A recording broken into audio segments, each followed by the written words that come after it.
Continuing series on the lessons learned from Hurricane Ian, we take a look at how structures stood up to or failed in the face of that ferocious storm. Local 10 hurricane specialist and storm surge expert Michael Lowry reports from Southwest Florida.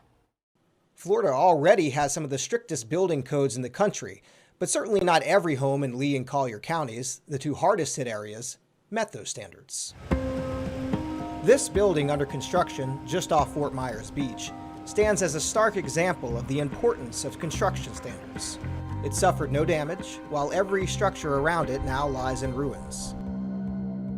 The columns and the tie beam. Dr. Fred Blecher, a professor of civil engineering at Florida Atlantic University, joined me at Ground Zero to analyze various types of construction in the hardest hit areas. The standard of the industry is what you see behind us here. It's concrete block, but it's not just concrete block.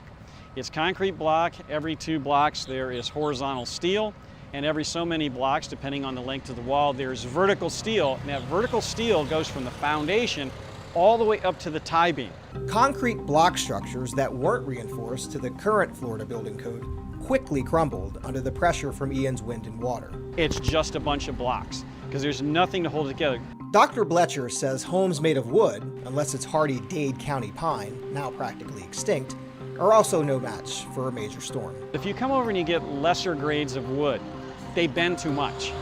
That's the problem. And so when they bend too much, they snap. And Dr. Blecher says without question, manufactured housing and mobile homes are not storm sturdy. So the most important thing to note is they in no way, shape, or form meet the Florida Building Code standards. And there's a reason why every emergency management organization says, if there's a hurricane, get out of your mobile home.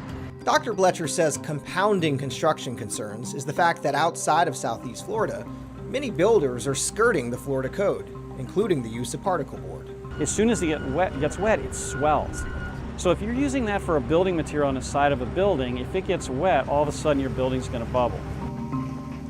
And while we found tall buildings like condos still standing, Dr. Blecher says there are reasonable concerns that the piling caps which support these structures could have been compromised by the onslaught of saltwater. Mike Lowry, Local 10 News.